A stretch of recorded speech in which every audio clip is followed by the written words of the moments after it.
WWE, but I used to watch The Rock all the time. And as soon as Rock got off there, I stopped watching it. But I loved watching wrestling years ago. Here we go. Just bring it! Bring it! Just bring it! Bring it! Just Bring it!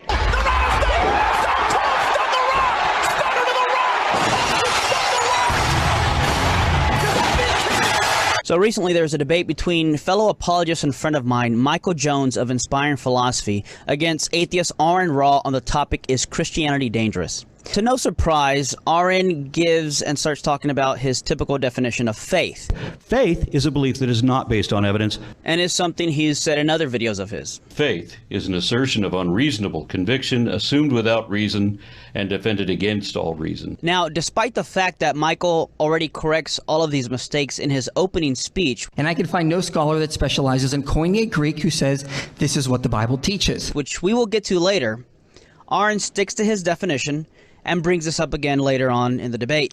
Believing things that are not evidently true, which is the basis of faith. Now you have to keep in mind that Aron prides himself on his intellectual integrity and how much research he's done, and he doesn't miss an opportunity to remind us that I've spent 20 years as an atheist activist. For the last 20 years, because after 20 years of research, so 20 years of... And then even earlier in the debate, he said... See, I can't believe something unless it is supported by evidence. Right. So, given that Aron is still using this definition, although Michael has corrected it, and given that Aron can't believe something unless there's evidence for it, Michael rightly presses him on the question, asking for any evidence for why he continues to use this definition.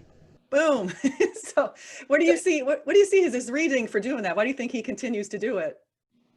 I don't know what the psychology is. I don't know what the psychology is going on there, what the thought process is. I don't think he views... I think a lot of the atheists know that they're being deliberately dishonest.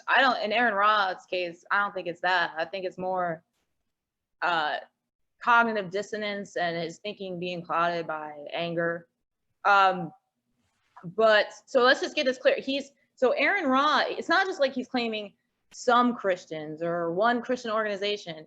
He's not even just saying generally Christians. He's saying all Christians define faith as belief without evidence or whatever he said. Yeah. It's ridiculous because I mean, it even says in the Bible, if you're a Christian like I am, if you're a Christian, it says in the Bible that we're supposed to look for evidence. We're not supposed to just believe without any merit. There's multiple definitions of faith, right? It can just be you can use it in a way that is just synonymous with trust. Mm-hmm. Yeah, I agree. So Eric does a really good job of calling him out, I thought, here. And Eric, actually, I didn't realize Eric was at that debate, and he asked him a question which gets super hilarious when he which is like, because that's when Aron kind of like blew up. That was from the beginning of the thing. So here we go. So let's see what Aron says. Do you have any scholars that specialize in Koine Greek that say pistis means denying evidence or reason?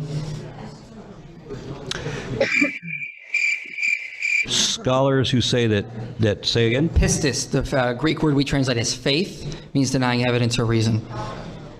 And we have demonstrations of that. Do we have any scholars that say this is how it's defined? I have no idea if we have scholars that say that. I know that we have missionaries who say that that is what it is. Okay, are they experts? That we have, well, sorry, are they the experts, though? I don't know.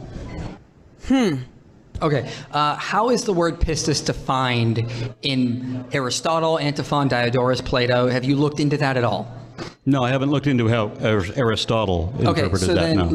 Have you done a good analysis of what the word actually means in the New Testament then, if you don't actually look at the Greek word? So now I'm beginning to wonder that how in 20 years of this intellectual research that he's done, how has he not understood the correct definition of what faith is, both historically and biblically? And Michael's not the first one to point it out. And every Christian I've ever debated this with tells me that I'm misdefining faith. Now, the title of the debate... Did you hear that?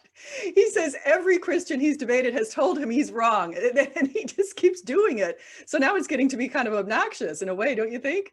Yeah, I argued with AronRa on Twitter for a long time about this too, and he's even after this exchange with this guy and the Twitter war with me, he's still doing it. There's like new videos of him still defining it that way.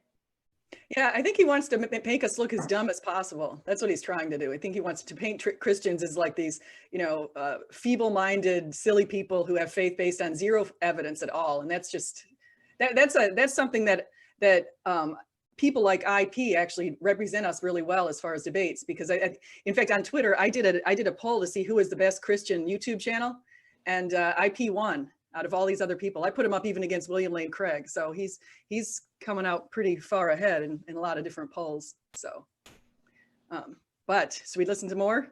Sure. Okay. Is Christianity dangerous? But the thought I began to have in my mind was, if Aron is so adamant about this definition, yet he has been corrected on this many times, then perhaps it is his own research that is perhaps flawed, biased, and dangerous to the pursuit of truth. Hence the question I'm about to ask. Ladies and gentlemen, this is the main event of the evening.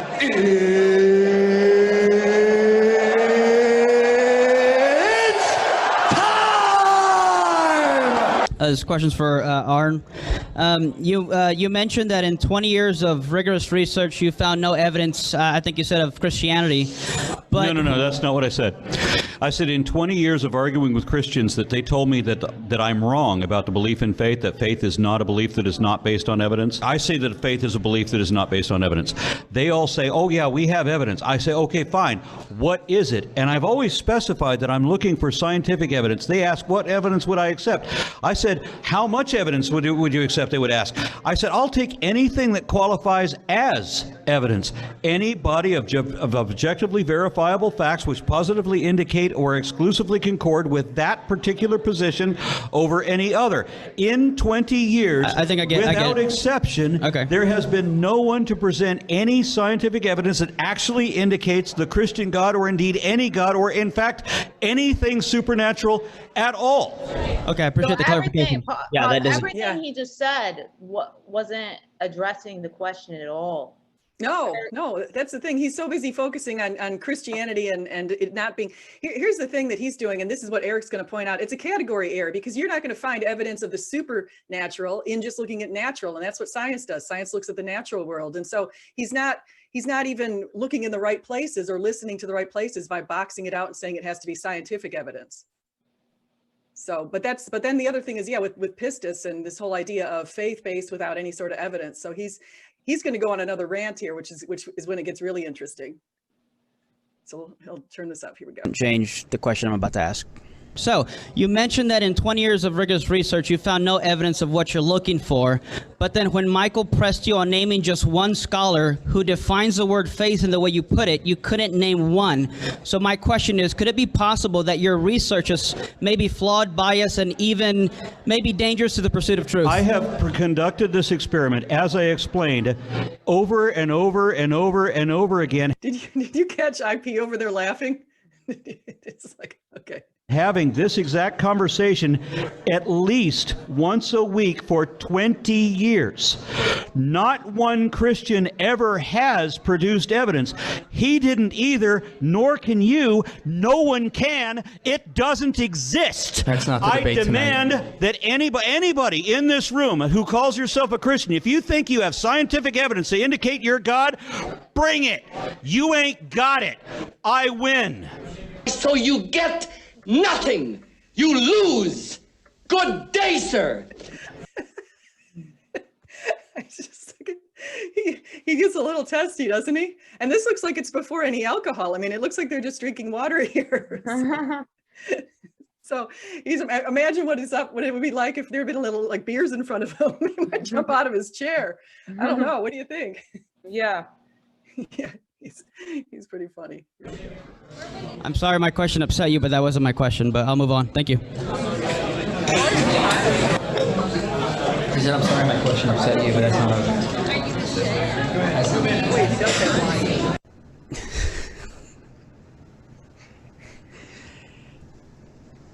one. So he apparently didn't like the question. Apparently didn't like being pressed in that way. Yeah, but notice he never answered. What'd you say? What do you think the psychology is? I don't think that he didn't, I don't think he even comprehended the question. I don't know. I'm not confident in his belief or anything, but I think he just heard like the word faith and God and evidence, and just his thinking shut down, and he just started screaming his script rant. Yeah. His typical rant. What do you think? Yeah, no, I agree. I think he's got, the thing is he does sound like he's scripted. He's almost kind of like a Christian version of Kent Hovind in a way. I don't know if you've ever heard Kent Hovind, but Kent's got this certain script that he uses when he goes up against people on evolution. And he says the same stuff over and over, like a bird turning into a banana or something like that. I mean, he's got that kind of script that he says over and over. And it's kind of the same way with me when I listen to AronRa, because I feel like I hear him in these debates saying the same script over and over. So I think there's an equivalent there. Do you know who Kent Hovind is? Oh yeah, actually, if you want to play some of this video, I mean, I don't have much time, and the rest of this video is just Eric commenting anyway. Yeah. If it's okay with you. Sure. Yeah, I just posted this video on my channel. I'm sending you the link on Twitter. I got to put links to your channel in here too. I forgot to do that. Thank you. If you could put a link to my Discord server too. Yeah, I'll definitely do that. Where can I find your Discord link? Is that on your Twitter site? I'll send it to you up in private message on Twitter. I just sent you the video. Do you see? Oh, wait. Oh, perfect. Okay. Yeah, I just sent you the video. Oh, that's a clip of that's a clip of AronRa a long time ago on a podcast with Eric Hovind and Side 10. And yeah, Eric Hovind and Side 10 are presuppositionalists, and they use a script, but that doesn't mean that their argument is bad just because it's scripted. But that's true. But during this AronRa, it's just really funny to watch him not answer questions and scream at Side. And what's really funny about this video, did you get the link? Oh, I got it right. Can you see it right now? I got it right in front of us. I see it. Okay. What's really funny about this video is Eric Hovind and Side 10 are the two Christians, and they're on an atheist podcast. It used to be called the Magic Sandwich Show. So AronRa is with all his atheist friends, and the atheist moderator and his atheist friend have to tell him, Aron, please just stop. Like just mute your mic.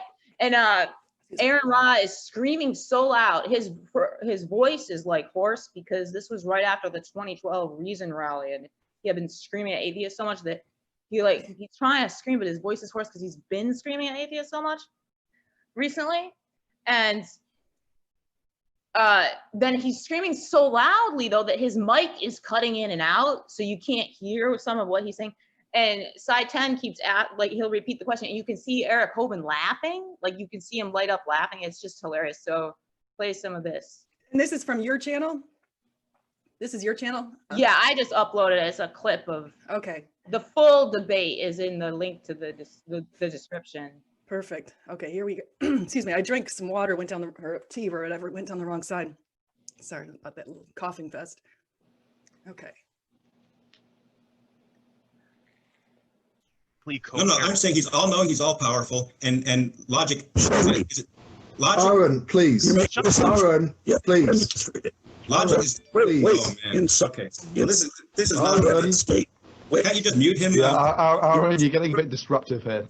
Aron, please stop. I'm demonstrated that it is a fact. So you can't tell me what God is until you can show me what God is. Aron, please. Just step away from the mic, Aron. He's been yelling. Oh my gosh, his voice was totally gone. That is classic. So good one. Let me see. Keep going.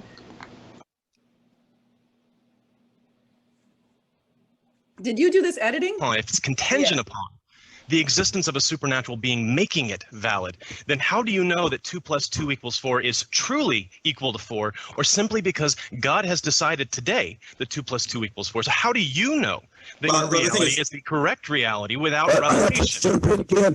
I have to jump in again because again, again, he is saying that it matters which reality you're in. It doesn't. It doesn't matter if reality is that true, Aron? That doesn't matter? Which reality? Is he saying it doesn't matter if reality? The definition of reality in philosophy is just everything that exists. So how can there be more than one? Which reality? There's only one reality by definition. And look, these guys, it's the guys in this podcast. Like AronRa is really good with evolution, right? Although, oh my God, you have to see this other video. The video where he's screaming at me. I don't have time today, but the video where he's screaming at me. So there's this really complex argument, not against evolution being true, but against like natural selection being able to make. It's really complex. But I was before AronRa became enemies with Steve McCrae, and Steve McCrae is hanging out with AronRa, and he ends up screaming at me because he doesn't even listen enough to understand what we're saying. So that's really funny. But anyway, he is really good with evolution, though. He knows a lot of biology. So the guys in this hangout, they're scientists, right? Why are they debating presuppositionalist apologists? They don't even understand their argument. And they're like sitting, they're just a bunch of clowns. They're sitting. AronRa has stated himself, he doesn't know philosophy. He doesn't care about philosophy. Then you're like an embarrassment to the atheist community when you go up against these two Christian presuppositionalists, they're Christian presuppositionalist apologists, and they don't even understand their argument. They don't understand what they're saying. So all AronRa can do is scream the whole time and not answer questions. It's just hilarious.